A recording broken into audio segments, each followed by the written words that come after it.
So Big Josh boy, I like no joke. There's been this reoccurring theme, not obviously on this show because I don't think I've talked about it, but just in my life over the past few years is that and something that literally just happened to me totally affirmed this. And it's that I think I have a superpower, okay? And I can't wait to hear don't this. immediately shit on it, okay? Because like, bro, it's uncanny, all right? All right. So I think I have the superpower to just destroy shit with little to no effort. You know what I mean? Like I'm not talking about like a Hulk smash thing. At work several times I work with like big pieces of fucking machinery and somehow I'll break that shit like easily. I'll just be like, I'll be yanking on a rope or whatever and it just falls limp and I'm like, the fuck was that all about? And it never happens to anyone else, which just blows my mind. But I go upstairs, a little bit, I guess, inside baseball for everybody. My webcam is super annoying to the point where it makes me look yellow when I wear certain colors. That's why I don't wear dark colors, and you can normally see me in white. Normally, my My Hero Academia UA hoodie is totally fine to wear, but I realize now that it is only if I'm wearing a white shirt underneath, because if there's too much gray, it turns me yellow anyway, and it's super annoying. And like trying to figure out the white balance and like color balance on it is just way more effort than is needed to just go upstairs and change into a white shirt. I just don't want to fuck it, because last time I tried to mess with it and almost fucked it up. So I was like, I'll just leave it alone this time. So, I mean, if anyone was going to have a superpower that was that useless, I'd say it'd be you. Yeah, the fact that you could just walk up to something, tap your finger on it, and it just fucking shatters. Yeah. So I go upstairs, and I'm like, okay, I'm going to switch out this fucking thing. So I just my wife apparently, like, she leaves the cat's food bowls on the ground. And not like in a holder or anything. They're like these ceramic food bowls. She leaves them on the ground because one of our cats, his collar constantly gets stuck in the like little holder for it. And then he jerks away and just fucking shoots shit everywhere. So she puts them on the ground, and then when they're done eating, she puts them away. And apparently she just didn't do it fast enough, because I walked through and I didn't look down, because normally they're just not on the ground. I fucking booted one of them and I kicked it right into the other, and it just fucking shattered. And she was like, well, okay then.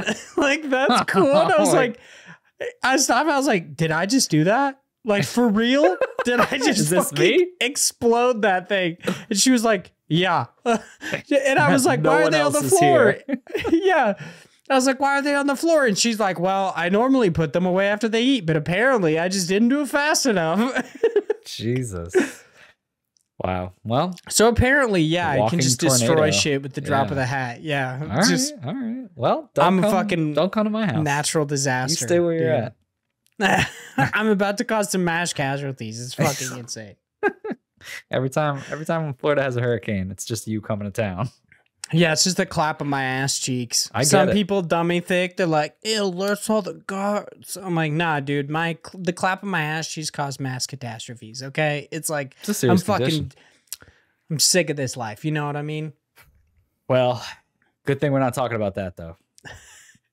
Hello and welcome to IndiePod, an indie games podcast, your weekly source for all the indie games news you need to know. This week is, of course, a special episode because we will not be talking about the indie games news or anything like news cram, no indie shoutouts, but I guess kind of the entire episode is an indie shoutout. In a way. Instead, we are talking about our indie game of the year for 2021. This year, we tried to do it a little bit differently. In the past couple of years, what we've done is mostly just have like 5 games that we wanted to talk about. Yeah, our top 5 for the year. Obviously, our number 1 being our indie game of the year. And then we would have some honorable mentions that wouldn't necessarily meet any sort of criteria, whatever like frivolous criteria we chose for that. Indie Game of the Year episode. This year, I decided to make things a little bit more formal with giving specific categories, hopefully so we can shout out more games. And I wanted to be able to talk about games outside of the year they released. So we added a couple of different categories that aren't required that it came out in 2021. Instead, these are like, we have one that is about if people were to just get in to indie games right now or wanted to get into indie games, what we think would be a good game to bring them in to the genre, to get them acclimated with it. We have others, of course. We've got like best art style, best narrative, best gameplay. We've got all sorts of fun stuff. We've got standout mechanic, which is one that I'm actually really excited to talk about, especially because you and I both chose the same fucking game. I mean, it's pretty obvious. Like, come on. Time investments and bang for your buck. We've got all sorts of good stuff. And then we are going to talk about our listeners' indie game of the years, those who wrote them in. And we're going to cap it off with some listener questions because, like, you got to do that. You know what I mean? You got to cap it off with listener questions because I got to hear Phil's weird ass questions. I am not excited about this one. I read this one to my wife and she was like, ew, no, why? I actually, like, just last week, I listened to this Sacred Symbols episode that he got this from. And I was telling Chase earlier today, I was like, dude, when I heard that question, I was like, that's a Phil-ass question. Like, I could totally see Phil writing in that question to IndiePod. And then fucking little did I know he's going to do it 2 days later. Like, it is fucking insane. So can't get away. I'm excited to get into this. Yeah, it's going to be great. But before we do any of that, got to go through some housekeeping. Our developer interview this week, going live on Wednesday, the 19th of January, is with Lee Hamad, I believe is how you'd say that, developer of Psychoverse City. This game looks really, really interesting. Cool. I think it's something that you actually have to see to understand it. It's like, think of, if you're old enough, think of putting a VHS tape in a VCR and then watching like a really janky cyberpunk, neopunk type of world. But like, if you were in the Matrix, but instead of dodging bullets, they just jumped and like wall dashed on buildings constantly. And it was just like a vortex of buildings. That's a really weird way to describe it. But if you saw it, I think you'd kind of see that it's pretty much that. Yeah, that's an app description. So be sure to check them out over on Steam. They have a Steam page for it. It's just Psychoverse City. It's exactly how you'd think it would be spelled. So there you go. While you're in your browser, might as well head over to Teespring. Check out that IndiePod store. We got t-shirts, stickers, and hoodies. Hell yeah. Soon to be masks when I eventually do it. You know, it's whatever. You got to have that reoccurring theme of Vaughn being like, hey, I will add this. And then 3 years later, I finally do it. My hope is that by 3 years from now, we don't need those masks anymore.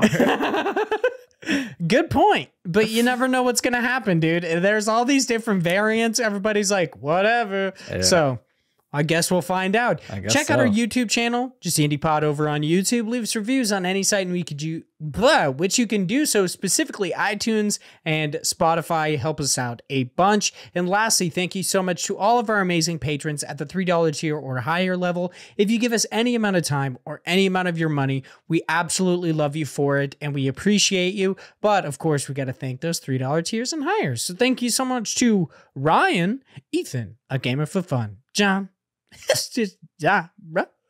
Zach Durham, Chase Hopkins, Philip Bradshaw, the Wombat Emperor of Australia, and St. Philip from Canada. Thank you all so much. You are all so amazing. And Big Josh, a boy. I think we got to start off basically at the bottom of the list and then move our way up is what I'm thinking we're going to do. So the first category that we're going to talk about is our must-buy indies. These are the games that we believe if you're going to get into indie games, these are the ones that you need to check out to, I guess, like for whatever reason, that will be part of what we talk about. So Big Josh Boy, you've got, and this was irregardless of year of release date. So there you go. What game did you say that new players should play if they want to get into indie games? Yeah, this was probably the toughest one for me to come up with because it's so tough to say one indie game that someone just has to play out of any indie game that's out there, because there's so many different genres, there's so many different styles, there's so many different, everyone has their own interests. But I think if you're trying to get kind of like the stereotypical, indie game, kind of like a pixel art platformer, but understanding that there's more depth to it, I think the best way to do that is giving you Celeste. Because Celeste is very much, it shows you something that is very similar to the idea of what a lot of people would attribute to an indie game, or at least did, a few years back. I think it's getting more ingrained that there's a lot more variety when it comes to indie games. But I feel like a few years back, it was just like, oh, it's just a platformer. Oh, it's just pixel art. That's indie, right? Whereas Celeste is definitely during the XBLA days. Right, exactly. Whereas Celeste very much is that, but it has so much more heart and soul into it. It's got a great story to it. It is so damn challenging and really pushes you. And then at the same time, this is why I recommend it to everyone, is because even if you can't overcome that and you do struggle with the difficulty that this game provides, they have such a great way of handling accessibility to a point where you can really pick and choose your level of difficulty and how tough this game is for you if you can't get past certain areas, because it is tough. And the game even goes into that thematically by saying, hey, we know this is tough, but you can overcome this, just like the person in the actual story itself, right? So I think there's a lot to love here. I think it's a great way to get people into it. And it's one that, even though it is physically or like mechanically demanding, there are ways to get around that from the accessibility options that they have, so that it is more inclusive to a wider audience. Yeah, absolutely. I 100% agree. I think Celeste, I still haven't beaten it, honestly, but I do think it's amazing. And here's the thing, is that the only thing keeping me from beating this game is myself, because of those accessibility options and the way that it just, I think, perfectly ties its narrative thread of kind of perseverance into the gameplay by having this incredibly, like, really, really hard platformer, but one that is beatable. No matter what, if you just put time and you invest into it, you can beat that game. And you could also, like, hey, you might be able to make things a little bit easier. But I remember when it originally came out, I believe in 2018, 2019, I can't remember, Matt Thornton, the developer of the game, talked about, I realize I just maybe dead named somebody, by the way, but at the time, I think that was their name. It's okay. Sorry. Basically, the developer of the game said that they came out and were like, it is possible. You can beat this game. You can use the accessibility features if you'd like, but you don't have to. Yeah. And I really loved that. I was like, I totally get it. All right. So Celeste is definitely something that's in my backlog and one of my goals of 2022. Dude, I have no idea what year it is. I was doing a big kickoff video for my company, like a marketing type video, and I was building it all out, and we have this like quote for this year, like the inspirational quote of it, and I ended the video with it, and I put 2020 and the quote, and my boss was like, the video is great, but it's not the right year. And I was like, oh shit. You're like, I've been in stasis for 2 years, bro. Like, what do you think is gonna happen? I've been on fucking ice. Yeah. It's definitely a hard one, but I believe Celeste is a fantastic game to introduce people into indie games. I think, and so. to get them to fall in love with it. For me, the game that I chose was Hades by Supergiant Games. I felt like this game has kind of already brought a lot of people into the indie game genre that wouldn't have otherwise. Yeah. And the reason that I believe that Hades is just so perfect to get someone into indies is because it offers so many things that indies can offer, but in just, I would say, such like an accessible and approachable package where you do have something for everyone. You have this storyline that's incredibly intricate and takes time for you to understand, but once you do, it comes to a complete end, and you have all of these different stories that you can invest time into. You can learn about these small characters. You can learn about Achilles' relationship. You can do all sorts of cool stuff. And I think that's something that people who love story can get really into. Those who love gameplay, obviously it's a roguelike, so people can Like those people can really get into it, and with the different weapons and different god abilities, different builds, I think it could easily lend to that, as well as like with the introduction of, once again, accessibility modes with that god mode, you can beat this game, like given enough time. You're going to die, but you're going to experience this roguelike in a way that is a little bit more accessible, where you're constantly just building up a durability every time you die, slowly but surely. And eventually you're probably going to beat it. Granted, you have to beat it 7 times 10. Or so, like 10. 7 to 10. Okay, yeah, there you go. Times. To get the full story, but I do think that like that is all capped off with a really, really beautiful art style, just littered with beautiful waifus and husbandos, dude. Yeah, it's a straight up thirst trap. So that's personally why I think that Hades is just a great must buy for people getting into indie games. I love it because it's popularizing the idea of roguelikes. There's so many people who would always say things like, I hate roguelikes because I don't like that you die and have to start all the way back over. And yet this game, granted, I always talk about it, there's games that did it before this, but it really popularized the idea of giving you these small breadcrumbs or these nuggets of story and interesting pieces that will make it feel like you're still progressing even if you fail, which is just such a smart way to do it, because the general roguelikes or roguelites, they have a lot of that feeling of, if you lose a run, you kind of feel like, well, damn, I wasted my time. Like there's like the idea of me trying to do that challenge of beating all those characters in Isaac. Like there were nights where I would put in just like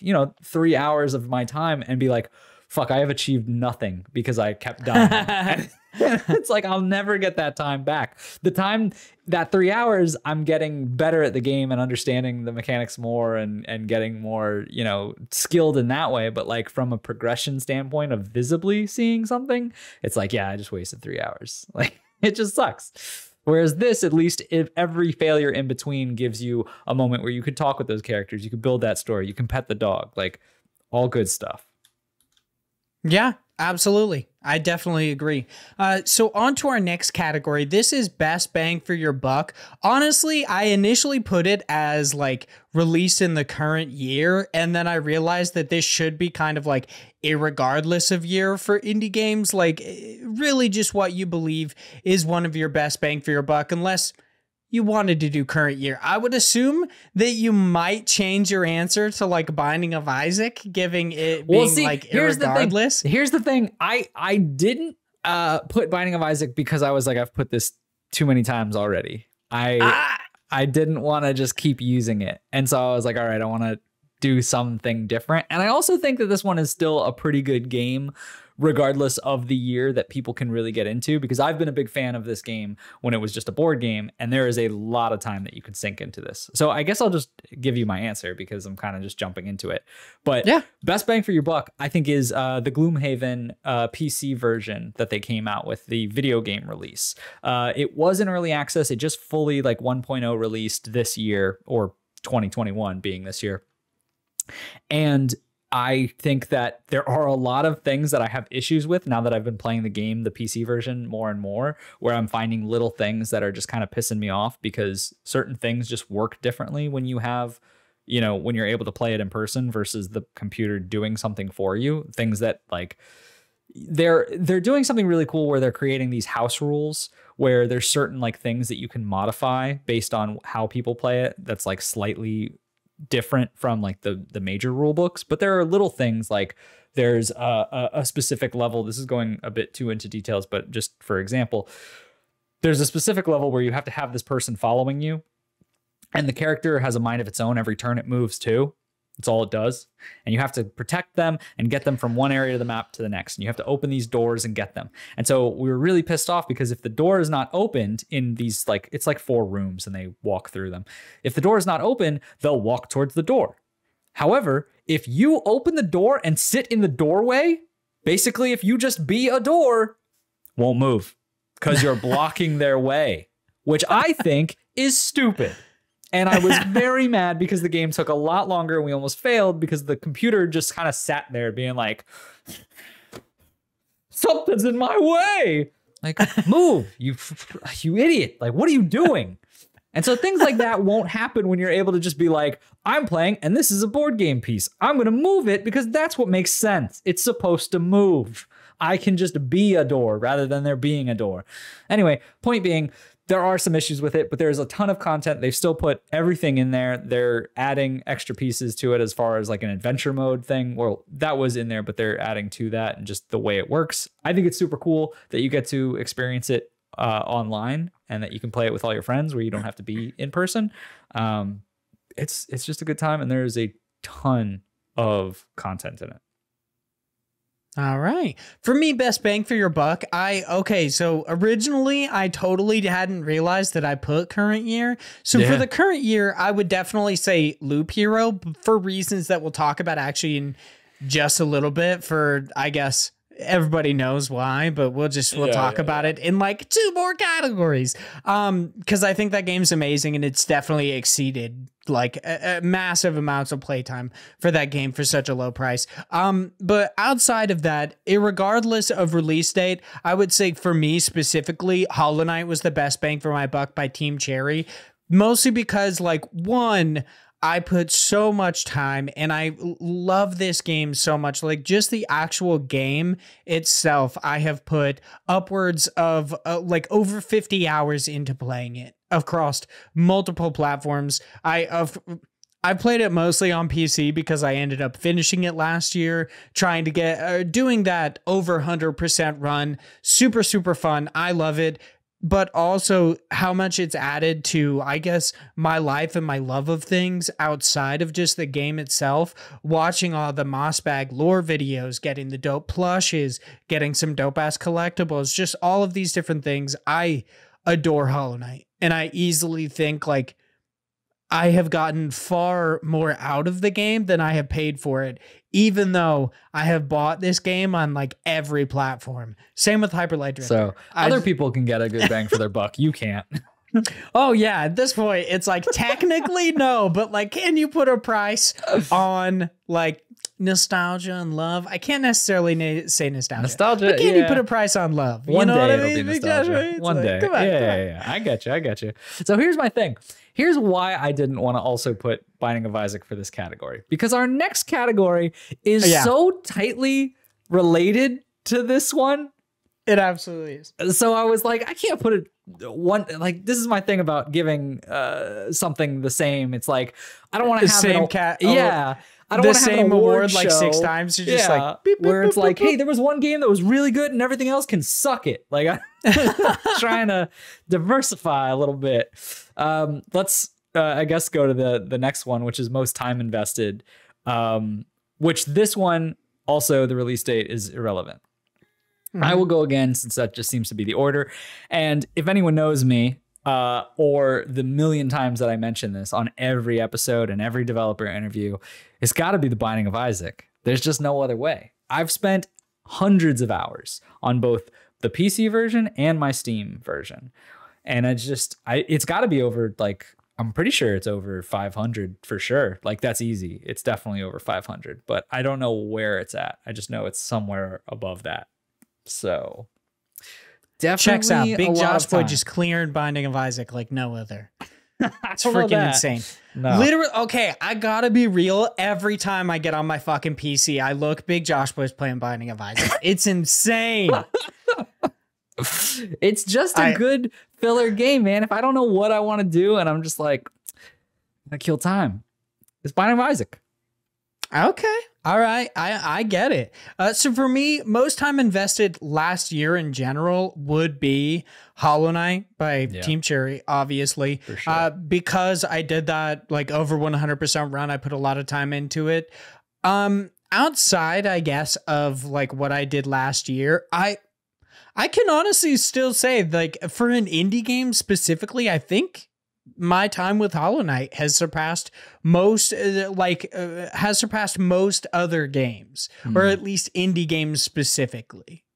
So there you go. For me, it's Hollow Knight. I'm not going to talk about it anymore since I already did it in Bang for Your Buck. But we got to talk about our standout mechanic. This is a unique aspect of an indie game that everyone must experience. This was during the current year, so that's 2021. And Big Josh Boy and I both chose Loop Hero by 4 quarters. So how you feeling? How do you want to describe this? So since I know you'll go a little bit into this, so before I go into mine, I would say that one of the ones that I kind of struggled with of possibly giving this to, because I also talked about this and how cool I thought it was, is Before Your Eyes. Yeah. The mechanic of having you blink and continue the story, which I think is such a cool mechanic and I think definitely deserves a lot of love. But honestly, Loop Hero was like a tad over for me because Before Your Eyes was more or less just, blinking and the story progresses, whereas Loop Hero had just such a standout mechanic in the idea that what a boring, just base way to describe a game. Like, what do you do with the game? Oh, you just walk. And no, not Before Your Eyes. Oh, you're talking about Loop Hero? Both of them kind of, both of them very much so.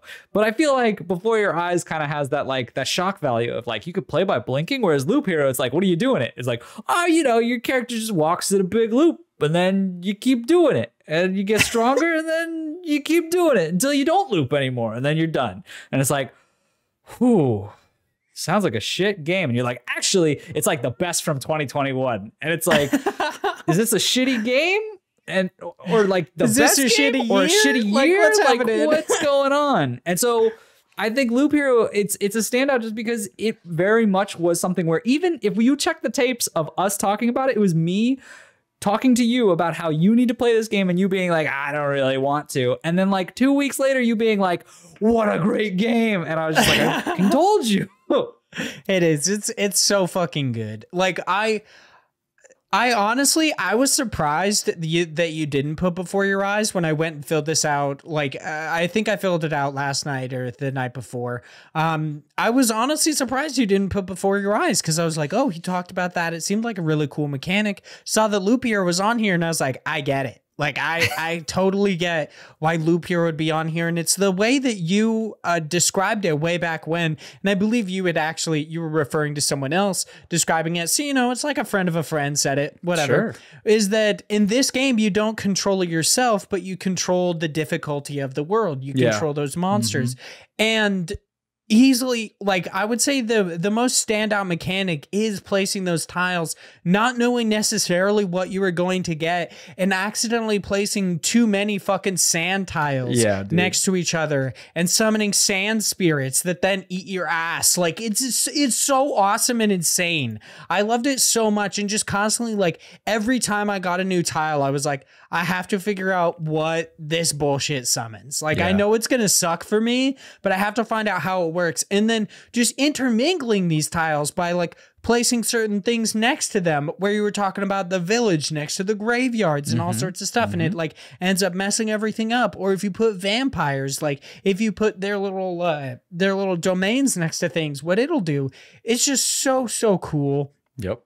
I think that's so much fun. It was so awesome. It really blew me away. And I will say the one thing that the reason why I think that Loop Hero didn't win like some, I would say best gameplay for me. I'm not going to tell you what I put for best gameplay, but the reason that Loop Hero didn't take best gameplay is because after having taken this long break, trying to go back to Loop Hero, I'm like, this doesn't make any sense. I don't know what's happening in this fucking game.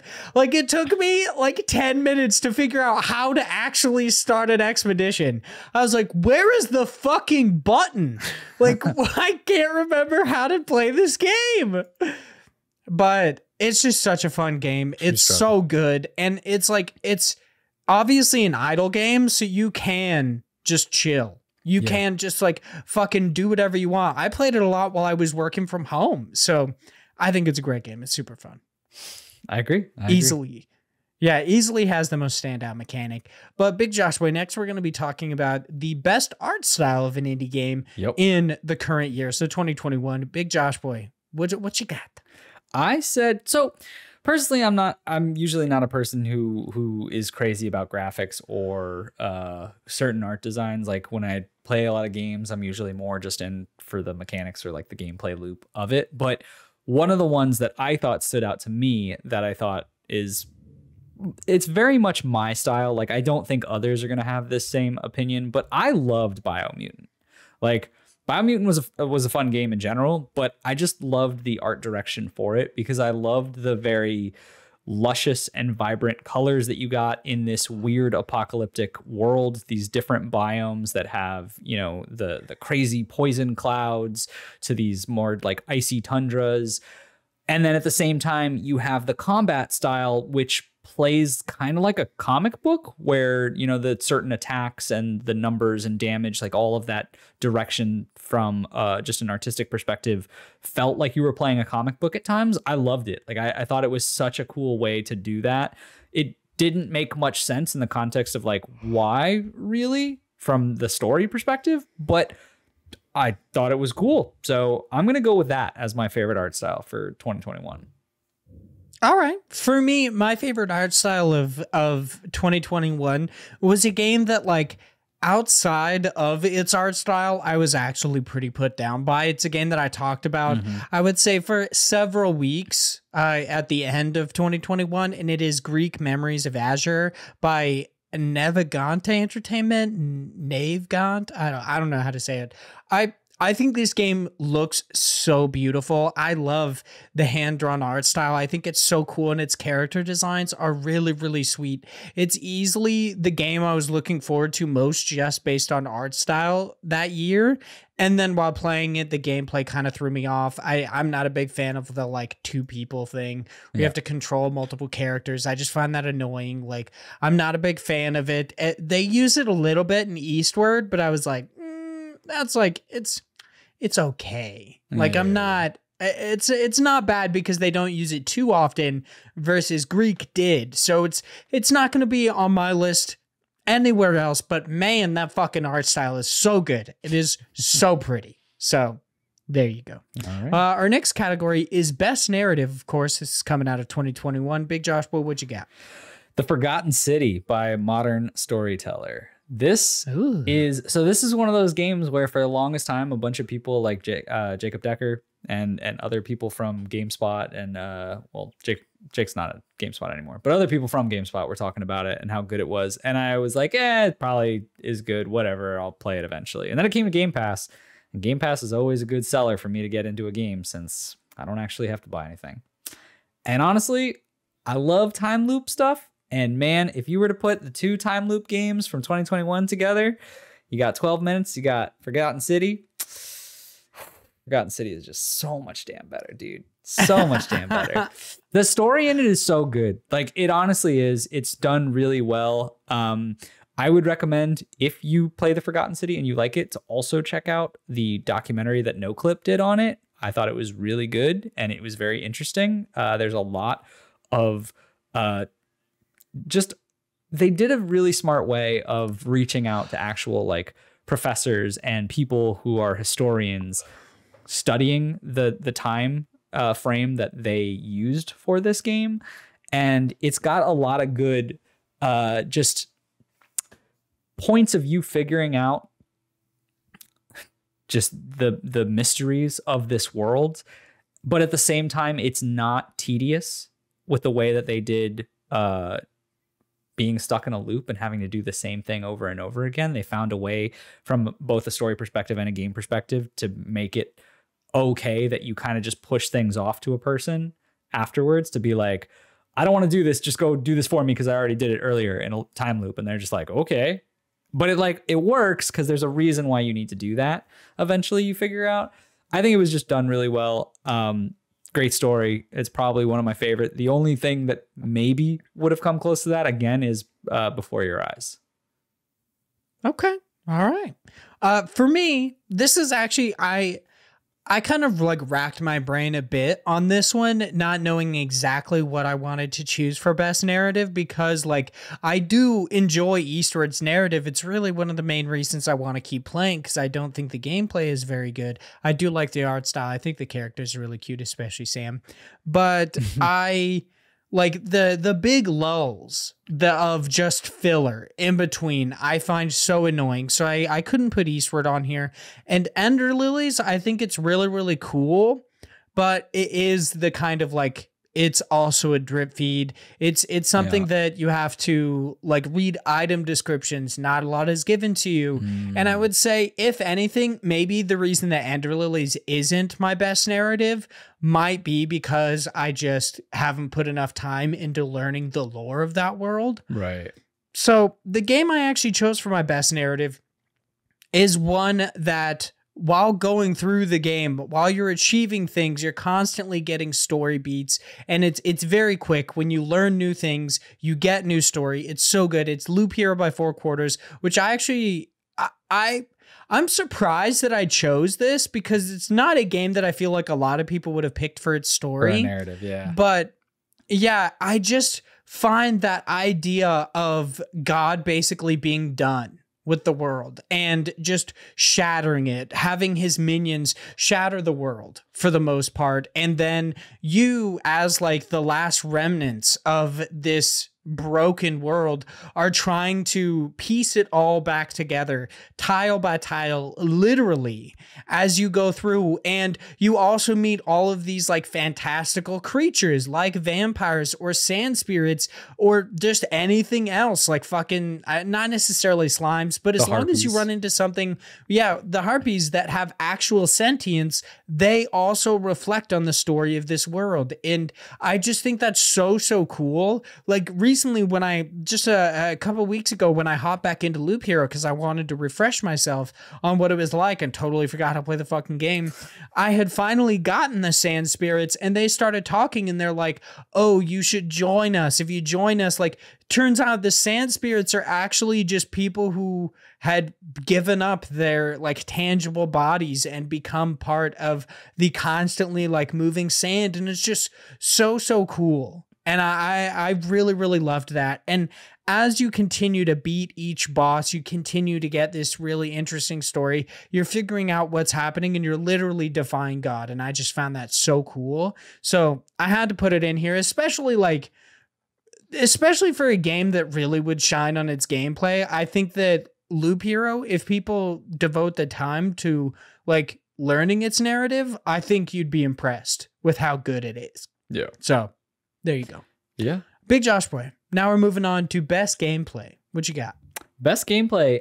Surprisingly, I don't think that there were a lot of games that I played that were real heavy on just what I would constitute as gameplay, or, that like major action gameplay type gameplay. There were a few. Yours is one of the other ones that I was going to, probably pick. But I ended with one that was more recent, which was Archvale. And I think I did that just because I really enjoyed the idea of taking a bullet hell game and turning it into an RPG. Archvale, super cool. I've talked about it recently, but it's basically like Enter the Gungeon, but instead of guns, you play with swords or bows or wands, and you get to level up your character. You get to craft gear. You get to fight all these different bosses. And the story of it was actually pretty good. But honestly, like, I just had a lot of fun playing this game, to the point where I picked it up and was just pretty much enthralled with it and played it for the next couple of days, that week straight, until I ended up beating it. I had a good time with it. I definitely think it was probably the most like action-packed game that I played, that I was like, yeah, this is my jam. All right. I have yet to play it, but it does seem really interesting, and I think it's still on Game Pass. Yep. So I'm thinking about checking it out. Ever since you talked about it. But my game is Death's Door by Acid Nerve. This is a game that, like, I believe at the end of July, early August, it came out, and people around the industry were kind of raving about it. And like at the time, Josh and I just didn't really necessarily like understand it, because it's like, if I had to give it a number, solid like 8.5. It is. Sure. Yeah, it's a good game. It's just not as like fucking blow your mind as everyone made it seem. But one thing that I do think really stands out, outside of what I would say are some really great character designs, is the gameplay for me. I think it's very smooth. It's very fast. I love that you can use your different like spells and abilities in different ways in combat. I really like that. And as a Souls-like fan, not necessarily having Souls-like combat, but just having that fast combat that also like if you have good reflexes, you can be really good at it, and you can dodge out of the way of swords, or just attacks in general. You can hit attacks back at people. I found it really, really cool and really good. And later on in boss fights, I felt like they got really, really creative with their boss fights, especially like with some of the last bosses of the game. I think they got very creative. It was very, very fun. And I just think they did a great job. I think that is easily, outside of character design, because I love the fucking crows, I think they look dope. I think that is easily like the standout feature for Death's Door is its gameplay. And I think it outshined a lot of the games that came out this year. I thought about putting Loop Hero, but I was like, it doesn't actually have like fun gameplay. Yeah. Like I like playing the game, but it's not like, I like playing it for different reasons. It's not really fun gameplay. So I get it. And other games, I was like, either they have butt gameplay or there's just things about their gameplay that piss me off. Yeah, that sounds like you. I don't. Yeah, I was like, I don't have things like that for Death's Door. Yeah. So all right. Plus, they got the best character, Pothead. Oh yeah. Literally serving you like his brains for lunch. Like it's so gross. Delicious. So, there you go. So it is time. It is that fateful time of the episode. Only took us 42 minutes to get here. Don't worry. We're going to be talking about your indie game of the years as well and answering your listener questions. But let's get to it, Big Josh Boy. Our indie game of the years for 2021. This is the indie game that delivers an experience that separates them from their peers. Big Josh Boy, what'd you choose for your indie game of the year? And was this a hard decision for you to make? No. This wasn't really that hard. You're like, not even a little bit. Everything else, shit. The reason why I guess this is hard is because I had to put my foot down and not say Isaac. Because I know, I was like, because we didn't say you could put DLC on here. Yeah. If it's best DLC of the year, hands down, Binding of Isaac. Like you can't beat it. It's the best game ever. We're gonna get back to it. Instead of what's your definition of an indie game, we're like, what's your definition of a game? Because like they added quite a bit in this most recent DLC. There's a lot of content. There's a lot of content. No, so for me though, if you take Binding of Isaac and put it aside, the best indie game of 2021 for me would definitely be Inscription. This is Daniel Mullins Games. Inscription got quite a bit of hype at the end of the year from a number of industry people, and I think for good reason. It is such an amazing little indie game where it's a card building roguelike mystery game, kind of like a escape challenge, but then it turns into like a just full-on card battler, and then it turns into another escape room challenge, and then there's a Yu-Gi-Oh battle. It's kind of a spoiler. But like there's some weird stuff in there. It doesn't make much sense, but it's all creepy and weird, and like it was just such an interesting story. I love Daniel Mullins games. I think they're always really, really strange, but in a good way. Inscription was just at its core in that first, because there's like technically 3 parts, I would say, to put it. And that first part is such a good game that they literally had to create a modded version of just that part as a replayable section because it is just so damn good. The second part definitely kind of falters, but that third part picks it up and like keeps it going. And it was just very much I need to know more. I want to find out why I'm here. What is going on? This is really strange. Let's keep diving into it. And it was just fun. Like, I think that there's a lot of people who will kind of be turned off by the fact that it is a card game. And I get that. And if you don't like card games, like it probably isn't for you. But if you can kind of muster through that and just want to see this very weird and very unique game, you should do it. And then if you do like card games, you got to play this. Like it's a hell of a time. I've heard so many good things about Inscription from you and other people. Like, this is one time in my life where a card game isn't just mentioned by Big Josh Boy. Lots of people love this fucking game. It's such a mind fuck, dude. I told you that one part where I literally had to like take out my character's eye to like progress through the story, and I was like, what is happening? It was very good. It was very good. All right. I'm looking forward to eventually experiencing it. I mean, if fucking Celeste is anything, I will play this game in like 5 years. Like if it says anything about the way I play games. I can't wait. I can't wait 5 years from now. Hopefully, I don't know if I should say hopefully we're still doing it. Hopefully we're not doing Indie Pod anymore. I guess I'll like, I don't even know how I feel about this anymore. It's whatever. So for me, my indie game of the year was Ender Lilies Quietus of the Nights by Livewire and AdGlobe. I feel like this was... That's it was actually right in there at the end there. Yeah, it was because, like, honestly, before I played Eastward, I thought it was a solid, like... It's a lock. Eastward probably going to be my indie game of the year. Wow. That was the reason that I wanted to delay this until I played Eastward or had enough time to develop my opinions on it. And then after playing it, I was like, honestly, I think the story and like characters are really fun. But outside of that, I don't think that there's much here that I feel like I really need to experience versus Ender Lilies. I fell in love with that world. I love the characters. I have no problem with like 100% completion in that game. A game I'm playing like right now, I'm playing Dragon Age Inquisition. Hey, so am I. And how are you? I literally just picked it up. I've never played it before and picked it up like 2 days ago just because I was like, why not? I'll just jump into a random old school RPG. Fuck yeah, dude. But I just recently started playing it again because I want to play it and all its DLCs during 2022. And there are just times that I adore the experience, but there are other times where I am seriously so fucking sick of it.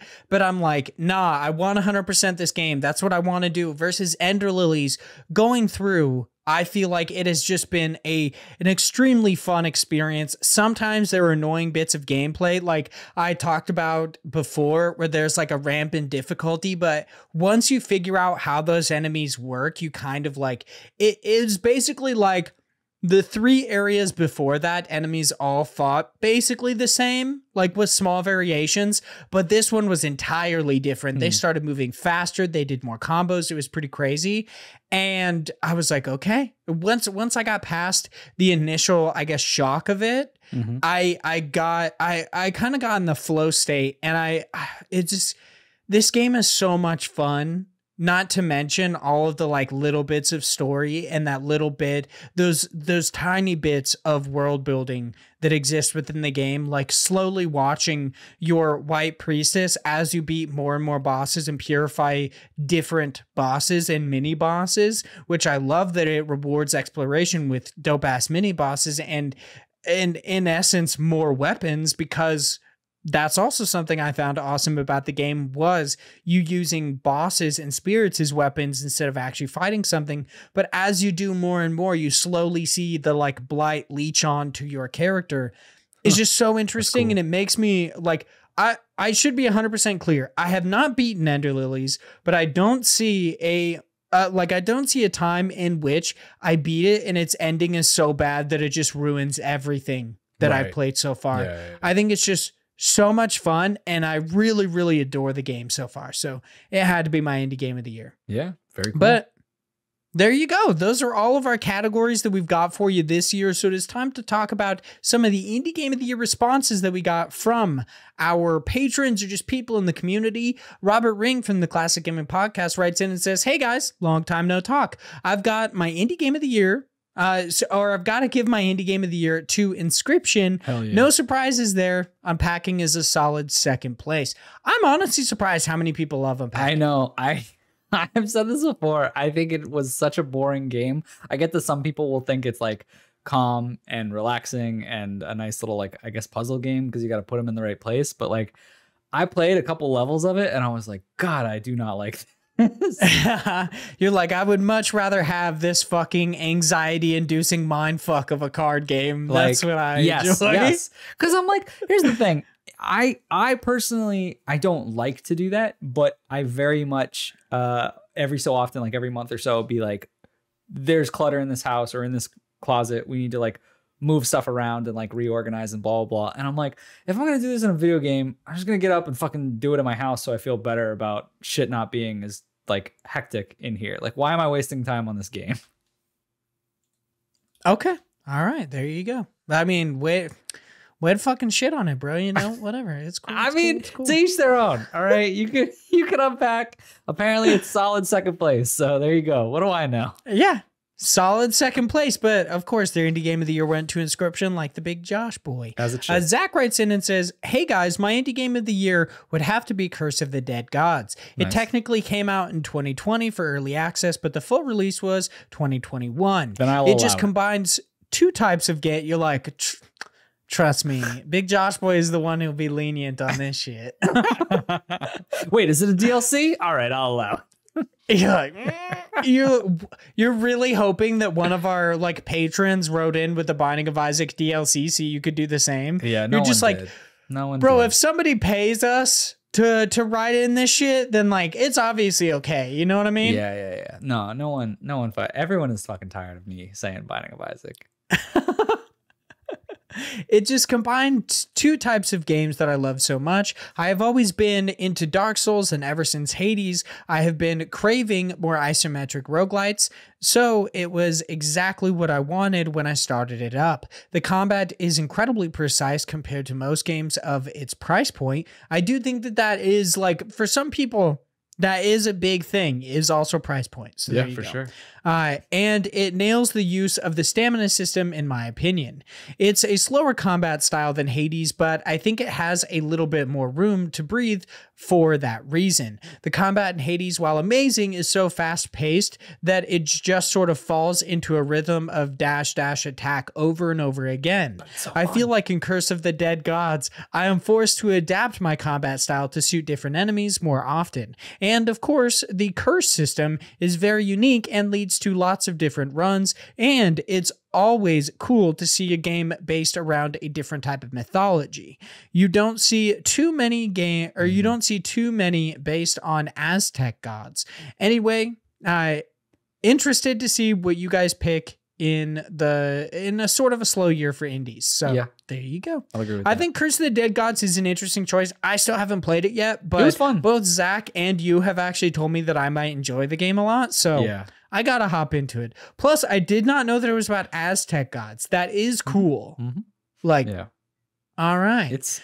I'm glad it's not like fucking Lovecraftian, because that's what I thought it was. I thought that fucking Zach was jerking my dick here, and he's like, I'm glad it's based on something that not a lot of people talk about. And he's like, Lovecraft. Yeah, I've been like, dude, the rare topic of Cthulhu. No, I thought it was a good game. I definitely have a lot of reserves when it comes to more slower paced combat like that, but I still had a fun time with it. It definitely wasn't my first choice of how I would want to see the combat. Like, you know, Zach was saying the dash attack over and over again. Like, I just love it. I love that style of combat, of like the very quick paced, just rapidly dashing and then attacking when you see the opportunity to make your attack. But it still works very well. Like, I don't think that people who, you know, have the same issue with that I do with games that they call clunky, as opposed to, you know, the more precise combat style. Like, I still think it is very much accessible. All right. Okay. So Juno writes in and says Emily is Away 3, and Andrew McMahon says Inscription or Before Your Eyes. So there we go. We got a large variety of different games. Mm-hmm. I've never played the Emily is Away games, but Juno does highly recommend them. Yeah, I believe it's like Unfinished Swan. What is it? Or wait, is it? There's Sparrow as well. I forget. Those games they have like incredibly complex titles. I swear to God. There are very interesting. I think you're thinking of something different because I'm pretty sure Emily, I might be actually. Yeah, because I'm pretty sure it's just Emily is away like 1, Emily is away 2, and Emily is away 3. You know what? I think I am thinking of like an entirely different thing. It's honestly just because I know Juno is like such a huge fucking fan of these games that I immediately leapt to it. Because like Giant Sparrow's games, Unfinished Swan, and motherfucker, why does it always go to like some dumb shit? I like click on the developer in Steam and it's like, check out all of Annapurna games. Yeah, and I'm like, goes to fuck the right you. Place. Oh yeah, the Unfinished Swan game. Yeah, I definitely. Yeah, What Remains of Edith Finch and the Unfinished Swan were the games that like I know Juno loves them. Yeah. So immediately when I saw Emily is Away 3, for some reason I jumped that must to be that. the third one. Like, that's that game, right? Yeah, I get it. Okay, all right. No, Emily. But there you go. Emily is Away is a very strange series of like, if anyone is familiar with AOL, like AIM, AOL Instant Messenger, it's kind of like a narrative using AOL Instant Messenger. It's very specific to one period of time. And it makes way more fucking sense that is not part of those other games because like I looked it up and I was like, wow, they really changed the art style on this, huh? That's crazy. Like they really took a dive. Yeah, you're like, oh, it's crazy what literally different game series in general will do, you know? So time to move on to our listener questions. Phil writes in and says, what's the best game that you have played that you have never finished? So Big Josh Boy, what's a game that you obviously loved? You think it's the best game, but you just haven't finished it? Binding of Isaac. Oh, shut your fucking mouth, dude. I mean, technically I haven't, right? Like I've beat every boss, but I haven't completed everything with every character. So if you get cards that say I can't talk about certain things, it's like I gotta have cards that's like Big Josh Boy does not mention Binding of Isaac in this fucking episode. And I use that shit the second there's Binding of Isaac news. I'm like, bah, and then sit there and I talk about Binding of Isaac. I'm like, isn't it a piece of shit, Big Josh Boy? And you just have to sit there like, no, I think I'd probably put which is funny that we talked about it in this one, but I'd probably put Celeste. So Celeste, I got all the way to the end, like I got to the canonical ending, and then there is a bonus chapter at the end. And what happens is you have to collect all of these specific just items that will then allow you to get to the last half of the chapter 9, which is that bonus chapter. And once you do that and you unlock that door, what happens is they start introducing you to the topic that speedrunners figured out. It was like a mechanic that wasn't really in the game, but was if you do what's known as wave dashing. It's specifically dashing and like kind of using your bounce and trajectory to push yourself even farther than the game technically should allow you to do, but it's something that speedrunners would do in the game to make it so that they could get through the game quicker. And so the game tries to teach you how to wave dash because you literally have to do it now to get to other areas. And that was the point where I struggled to get good at wave dashing, especially like I also kind of blame it on using literally the Switch rather than an actual like gamepad to try and get good at it, because I feel like that would have made it a lot easier since a joystick is really hard to use for that. But at the same time, I also just didn't want to invest the time into figuring out how to do that and get good at it. So I was like, you know what? I've beaten everything in this game without knowing how to do it. And this is all this crazy extra stuff for like hardcore, just like I want to invest a lot of time into this game to get good at it. So I was like, I'm happy with where I'm at. All right. For me, I've got two answers for the most part. For indie games specifically, Fez would be the best, best, most notable indie game that I can honestly say I'll never finish. I will never finish it because of that like motion sickness I've talked about several times. Yeah, for sure. And outside of that, the game I can say most recently is like, in my heart, I want to beat this game so fucking bad because it's such a great game, even though I find some of its mechanics and choice realism really annoying. But like Red Dead Redemption 2, I will never fucking finish that game because it is too long, dude. Yeah. Like that game seems to have like 6 endings. And I don't mean like, oh, it's got multiple choice endings like fucking Mass Effect or some shit. No, it's just like it ends several times and then just keeps going. And you're like, that was an end. What do you mean? And then it's like, nah, boy. And it just keeps going. It's like, come on. And there's just too big of a time sink to put into that, let alone the fucking epilogue and shit. When you chill out with John Marston, I'm like, nah, fuck you. Like, I'm not, that's not happening. You know, maybe in 2022, if I beat every other game that I want to in my backlog, maybe I'll pop back to Red Dead Redemption 2. But it's like a solid no right now. Yeah, it's a solid never in my fucking life will I ever finish this game. No. So there you go. Fez and Red Dead 2. Phil's next question. I know just everyone is so excited to answer this question. It says, I'm going to just steal a question I heard on an episode of Sacred Symbols. I was telling Big Josh Boy before we recorded, or maybe this was actually during the episode. I can't remember. It was during. Yeah, it was okay, during. I said that? Yeah. All right. I can't remember. I honestly can't remember. So if you say it's during, I'll move on. He says, if you have to choose between your parents watching you have sex or you watching your parents have sex, which one would you choose? On this episode of Sacred Symbols, they're like, I won't choose. They're like, no. Yeah, my wife, told my wife this one and she was very disgusted by it. But then she was like, I'd probably pick me watching them so I could close my eyes. And I was like, no, that's not watching.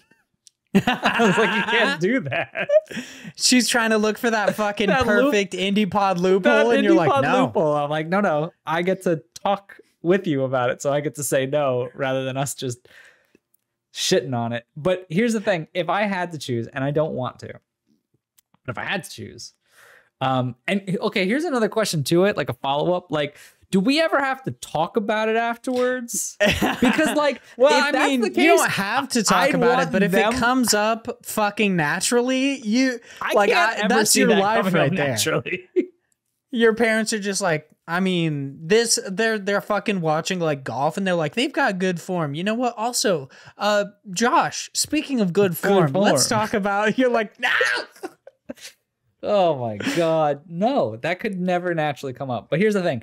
If we don't have to talk about it or it's not really going to be mentioned, I would want them to watch me because I don't have to have that image because then it's just like they're cursed with that thought of. Yeah. Like otherwise it's like, you know, if they saw me, like whatever, I guess, like, I don't know. It seems like it has to be part of the deal because it's not like they came in unexpectedly and they were like, oh no. And then just like sat there and watched. Like then I'd be like, get the hell out of here. But if this is like something you have to fucking deliberately plop down a chair so your parents could watch you. Like, what kind of angle are you guys wanting? Like, you want is like, the lighting over okay? Here, over here? Yeah. Do you need me to shine a light on my butthole just to really give you the full picture? I'm not at all into this question. You're like, no, thank you. I feel like this is an easy question to answer. For real, like even when they said it, and it's not like a cop-out answer, for sure.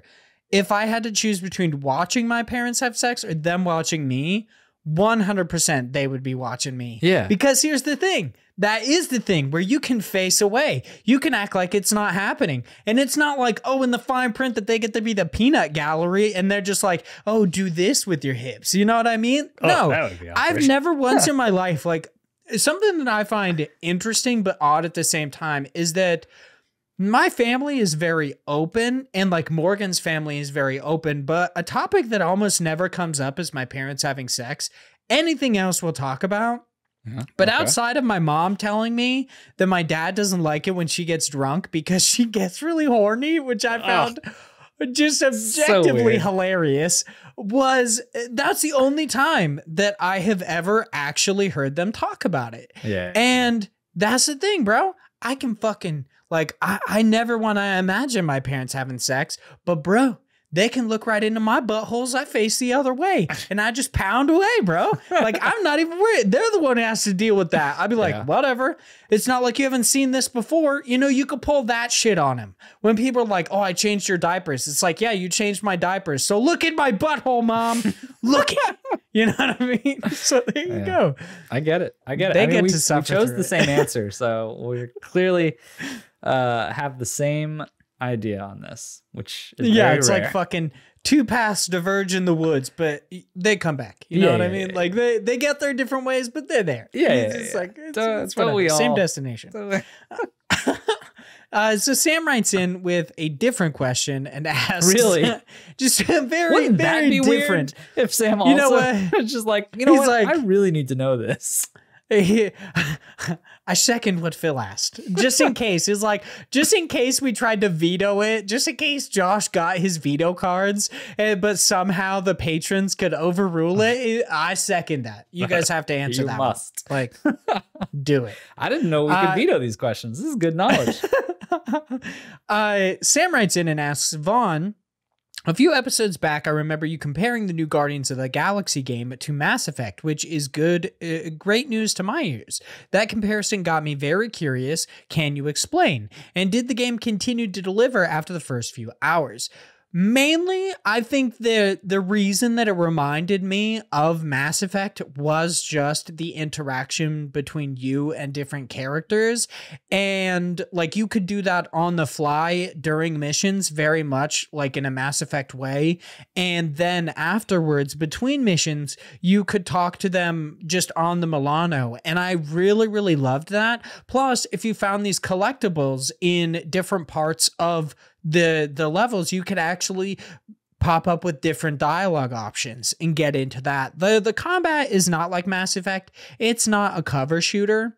And as far as I've gotten, like the story isn't going that far into it. Like it's not getting super deep, but I've heard it gets really interesting, and it definitely gets into Peter's like backstory. So I'm pretty stoked for that. Did it extend past the first few hours? Yes, I have played like a solid 10 hours of the game, and that feeling continued throughout it. I think it is incredibly fun. It's super interesting. The missions themselves are very varied. And they're super diverse. The things you do are really, really cool. So I really like it. I think it's actually like, it's a solid fucking game. To come out in this year, I'm surprised it wasn't mentioned more often in Game of the Year talks for the most part. But granted, like there were some games that people were very passionate about, so I do get that. But there you go. And it was in a couple of places, but I feel like it was also very close to the end half of the year where like a lot of those awards had already kind of been thought of, or like the nominees had been thought of. So a lot of the places where it showed up were kind of afterthoughts, I feel like. Yeah, and a lot of people I felt like were very soured on a Square Enix Marvel game because of Marvel's Avengers. The Avengers, yeah. Yeah, like I remember when it was originally showcased, its trailer came out and people were like, looks like Avengers. Nah, I'm good. And I was like, let's fucking go, dude. I love the Guardians. I have a poster right there. Like, okay. This guy, I'm excited. So there you go. I'm enjoying it. I'm actually gonna, I want to beat it. Like, I really want to play it, but right now, since I'm trying to get through Dragon Age Inquisition, I'm like, I cannot play anything else. If I do, I will not beat this fucking game. So it's like all of my downtime is just playing that fucking game. And it's like, sweet, I finally got my romance with Cassandra. Dude, I'm pretty sure I'm less than halfway through this fucking game, and I've already put like 40 hours into it. It's insane. Because I'm just not doing the story quests. So I've basically progressed the game I'm progressing it as much as humanly possible before I do another story quest. Like the story quests right now are like, you'd be level 15, and I'm like, I'm fucking level cap, bro. Like no. Yeah, I don't know how I'm gonna be with that game, especially if that's the case. Because I half the time so far in this game, I know we're going on a weird tangent because this has nothing to do with any games, but like I've been playing this game for like 2-3 days. I keep getting lost where I'm like, what the fuck am I supposed to be doing? Like, what is the main story? And then I'll just walk to an area and they're like, fight these zombies. And I'm like, okay, I guess I'll just do this. And then like an hour goes by and I'm like, what was I doing again? And then they're like, but look, there's quests here. And I'm like, all right, I guess I'll do this then. Like, yeah. I would honestly say, like, There's a lot of it that I think you can just skip. If you don't care, like the shards, I think you should get because the like oasis is really interesting and they can give you like some pretty cool gear and permanent upgrades. But a lot of the side quests just tell them to fuck off. They're so dumb. They're just like basically fetch quests where you go and you're like, oh, this note says that I can get 3 coins if I go to like this box, but the box is all the way on the other side of the map. Or the most annoying thing, I've cleared this entire section of the map, find a fucking quest over here, pops up down here. And I'm like, you can fuck off. That's what you could do. I'm not going to do that. That's or like you accidentally initiate a quest that is such a dick move, like desecrating elven graves. And I'm like, I'm not going to do that, but I hate that it's on my fucking quest. Like I hate that it's on my map. It's so dumb. But there you go. All right. Big Josh, Boy, you got a question? Says Josh, I started playing Paper Mario on N64 with my son. It's still as fun as it used to be. And I thought about you disliking the new Paper Mario Origami King. What are the changes you dislike most? And is the game still worth it even with those changes? There you go. It's a trash game. That's it. It's just trash. Just butthole. You're like that's what sucks about it is just butthole. It's just straight butthole. It's they did a weird thing by taking an awesome turn-based RPG game and turning it into a weird timed puzzle game. This new Paper Mario, the Origami King, has a lot of really cool things about it. The art style to it is awesome. Like I love the little combinations. The boss fights are actually really cool. It is very much a puzzle that you have to do and go about with beating these bosses. And there's a certain way that you can rotate the map. And like, I love the idea of it, right? Pretty fun game in itself. Like I think it stands alone, that mechanic, as something that is really cool of having this, like these little discs that you're fighting on and twisting them to create an order of being able to attack enemies in a certain pattern. And you're looking for what is the best one and yada, yada. But it's just not the game. It's not Paper Mario. Like Paper Mario does this thing, and it has ever since Thousand Year Door, which are the main two, the starting Paper Mario games are the best Paper Mario games you'll play. And the rest can suck it. I don't care about the people who want to talk about how the Wii game was good and yada yada, or people who are Color Splash. Dude, I know you're a Sticker Star fan. Dude, don't lie to me. They're like, I bought a DS just for it. If you like the game, fine. You can like the game. But if you want to say that it's a good Paper Mario RPG game, you're fucking wrong. Like, it's just not that. It is a totally different game. And I hate that this series, the main developers have been talking about like, oh, we want to always have something new or something different. It's like, no, stop. You don't always have to have that. Sometimes you can go back to basics and like do what was great for those games. You can make just stop making a Paper Mario. You can still make Mario Puzzle, and it could be that same little twisty box game that you were making with this. It has nothing to do with this Origami King style. Like you could still have that world and it be a turn-based game, and then be like, oh, but we also have Mario Twisty Boy, and you get to twist the boy and whatever you want to do. I don't give a crap. All right, but stop screwing up my Paper Mario games. Because we don't need it. I have this fucking vision in my head of Big Josh Boy. He's sitting like he's sitting back in a chair. He's in this boardroom. These peeps, they're pitching like however many games in this Paper Mario series, and they're like, each game we want to do something different. And Big Josh Boy, you know what's different? If you made a good game instead of an ass one, that'd be real different. Yeah, dude, that would literally be me.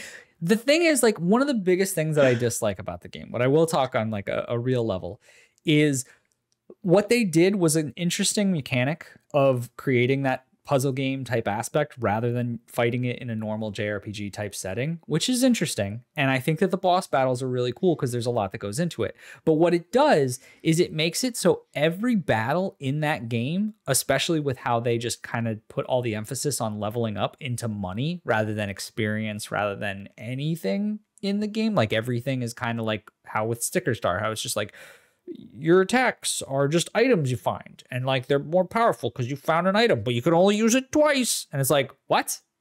That's annoying. And you're like, what kind of fucking, why would you do that? It just makes it so every fight in the game, other than a boss, feels so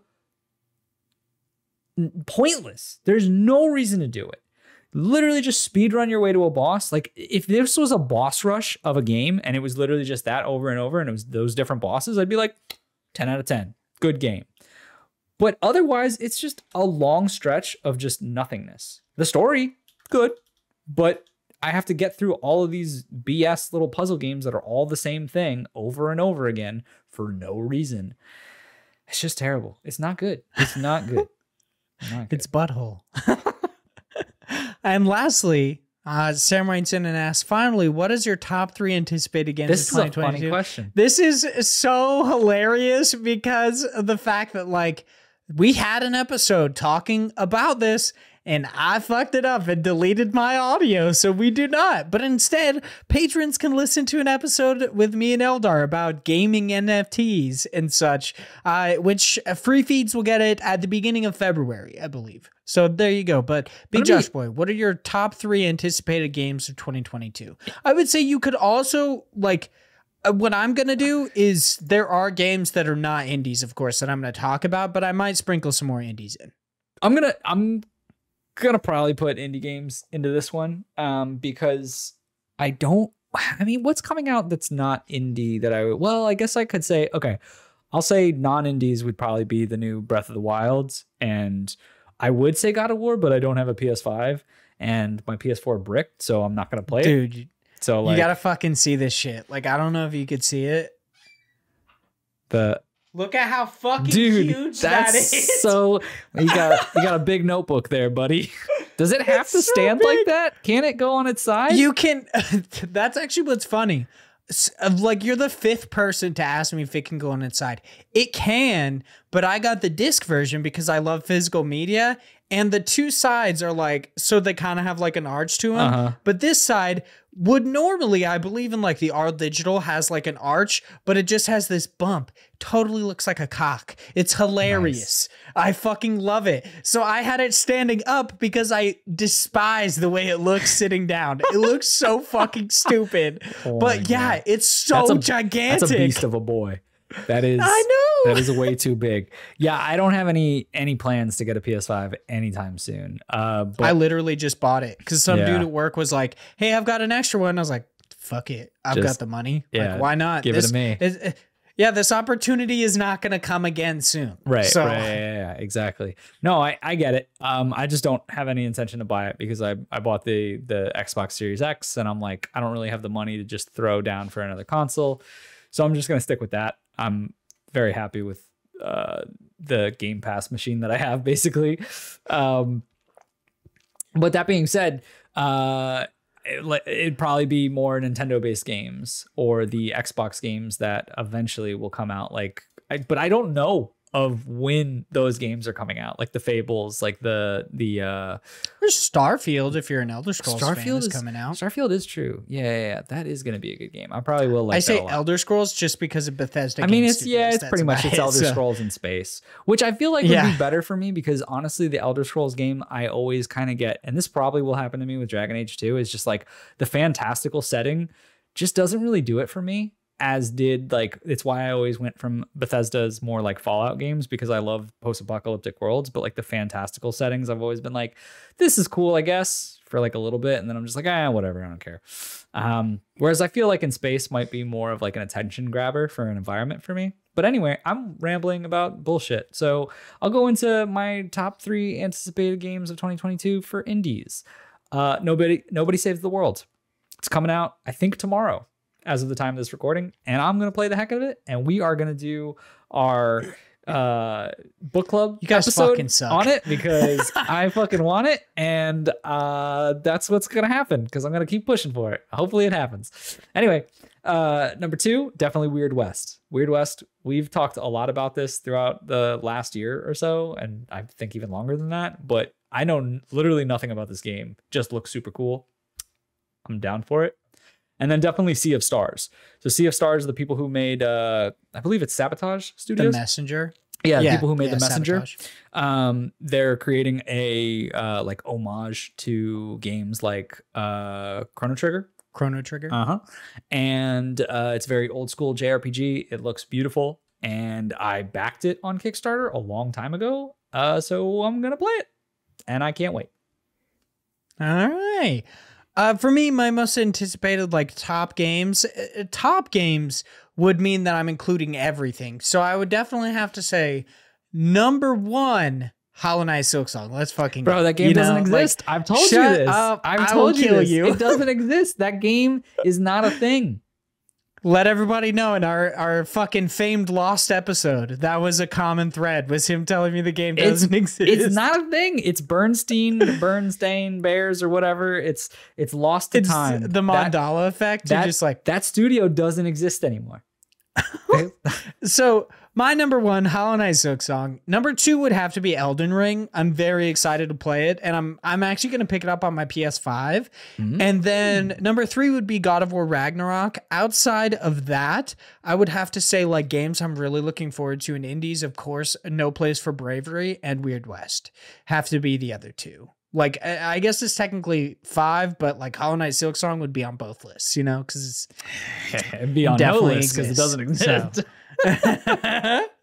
Yeah, those would be my most anticipated games for 2022. But that is the end of this episode.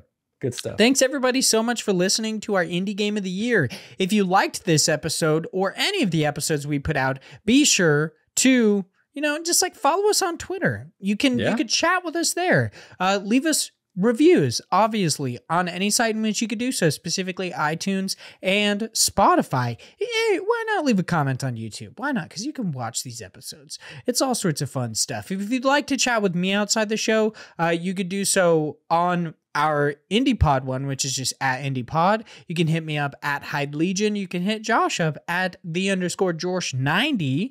Please check out our developer interview going live this Wednesday, which is Wednesday, the 19th of January. That is with Lee Hamad, the developer of Psychoverse City. Head over to Teespring. You could pick up some cool merch. I'm just going to leave it at merch, you know? I'm just going to leave it at merch because then like that's like future proofing. I never have to say anything. It's just merch. Just unless merch, all baby. Of it goes away for some reason. And then it's like not merch. Yeah, watch these episodes on YouTube. Just IndiePod over on YouTube. Once again, leave us reviews on any site in which you could do so. And lastly, thank you so much to all of our amazing patrons at the $3 tier or higher. If you give us any amount of time or any amount of your money, you are absolutely fantastic and we love you for it. But we got to thank those $3 tiers. So thank you so much to Ryan, Ethan, a gamer for fun, John, it's just John, bro. Zach Durham, Chase Hopkins, Philip Rich, the Wombat Emperor of Australia, and Sam Fillion from Canada. Thank you all so much. You're all so amazing. And we will talk to you all next week. Goodbye. Bye. Good stuff. Good stuff. 2021 is officially over now. Yeah, we're the ones who decide. We decide. It's done.